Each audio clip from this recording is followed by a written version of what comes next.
I used a wide range of media technologies in all stages of producing my music video. I relied heavily on the internet during the research stage. I used websites such as Google, YouTube and Billboard to look into existing artists as my group needed to choose a song before production could begin. I thought this was the best method to carry out this research as these websites are extremely reliable and easy to use. We also used YouTube to look at existing music videos in order to gain inspiration for our own product. Once we had chosen a song, we used social media such as Twitter to reach a wide audience in order to ask their opinion on our choice. This proved to be very effective as it was an easy way of engaging with our target audience, 16 to 24-year-olds, as this group usually uses social media.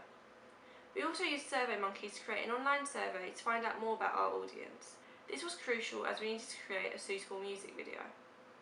Before filming could begin, we emailed the record company that owns the rights to the song that we chose in order to avoid copyright issues. After this initial research, we could begin planning our music video. We started with a preliminary task and a practice lip-syncing video that we filmed using a DSLR camera and edited on iMovie. These tasks allowed us to practice using the equipment and editing software that we would require to create our final product. Throughout the research and planning stages, my group used our iPhones to stay in contact, using FaceTime and WhatsApp to discuss ideas and organise filming dates. WhatsApp's group chat feature was particularly useful as we were able to talk to all members of the group simultaneously. This showed me how beneficial new media technologies are, as we were able to plan our music video despite being in different locations. This allowed us to utilise the little time we actually had together during school to plan more important things that couldn't be done separately, such as storyboarding. Once we had a rough plan of our music video, we focused on the details such as costumes and locations. We used websites such as Pinterest and Tumblr as these provided us with high quality images and creative ideas. I was able to present all of my research on the online site Blogger, where I had created my own blog. It was very useful to have all the research in the same place as it could be accessed from anywhere with the internet. Particularly useful was the Blogger app that I had downloaded onto my phone, as I was able to upload any inspiration that I had found instantly. Finally, before the construction stage could begin, we created a filming schedule using the software Microsoft Excel. This helped us to organise our time more effectively and stay on task. During the filming process, we used a DSLR camera to obtain high quality footage that made our final music video look more professional. For one of our shots, we used a fisheye lens as we wanted to create a distorted look. This helped to make our narrative clearer. We also used handheld battery-powered lights to get certain lighting effects, as well as to add additional light to some of our darker locations. We purchased the song that we wanted to use through Apple's iTunes, as this allowed us to access the song whilst out filming, as an internet connection wasn't required. We were then able to play the song out loud, which made lip-syncing easier and a lot more accurate. To edit our music video, we mostly used Apple's iMovie software on an Apple Mac, as we had previous experience using it in Year 12 and for our preliminary task. It was very straightforward and easy to use. It also offered unique effects that help us to make our music video more interesting. We used the picture-in-picture feature to layer different shots and then change the opacity so that both could be seen simultaneously. We also changed the colour of certain shots using the video adjustment option that allowed us to edit certain features. In this shot, we turned down the saturation of the original shot as it was too bright and distracted from the shot of the performer. Whilst iMovie was good for general editing, the video effects were quite limited. We wanted a particular effect of a kaleidoscope that iMovie did not offer.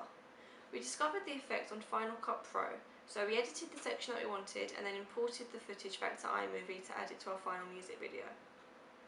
To add our song to our video, we used a YouTube to MP3 converter that allowed us to create an audio file from the YouTube video. We were able to then add this to our video in iMovie.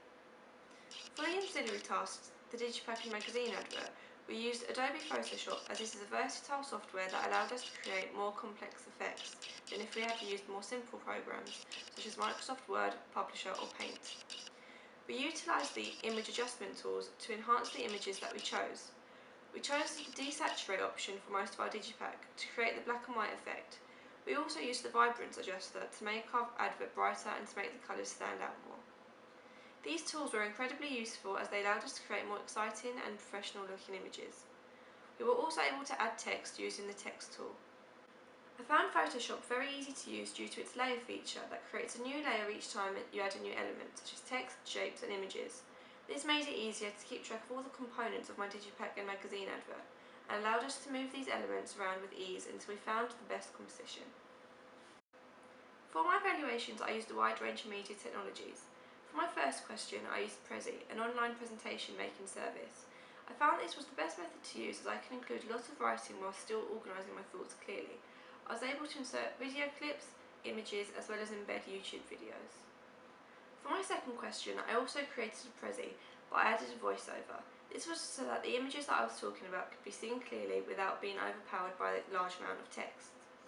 To add my voiceover, I used the QuickTime screen recording software on an Apple Mac to record my Prezi as I spoke over it. I then uploaded the recording to YouTube. I presented my third question on SlideShare. I initially created a Microsoft PowerPoint presentation and then uploaded it to my SlideShare account. However, my presentation on SlideShare made it possible for me to embed it on my blog. SlideShare also allowed me to add YouTube videos to my presentation. For this question, we needed to get audience feedback. We decided that the easiest way to do so would be to record people at our showcase. For this, we used a DSLR camera as it was portable. We edited the footage on iMovie before uploading it to YouTube. My group also needed to address our written feedback. We used an Apple Mac to record ourselves as this was easier than using a camera. By filming on a Mac, we could upload the video to YouTube instantly. For my final question, this one, I used a DSLR camera to record myself. I edited the video on iMovie as this allowed me to add images to illustrate what I'm talking about, making it easier to follow and understand. I used the picture-in-picture tool on iMovie to insert video clips that also help to show what I'm describing. I used the text tool to add a title at the start of the video. I then uploaded the video to iMovie.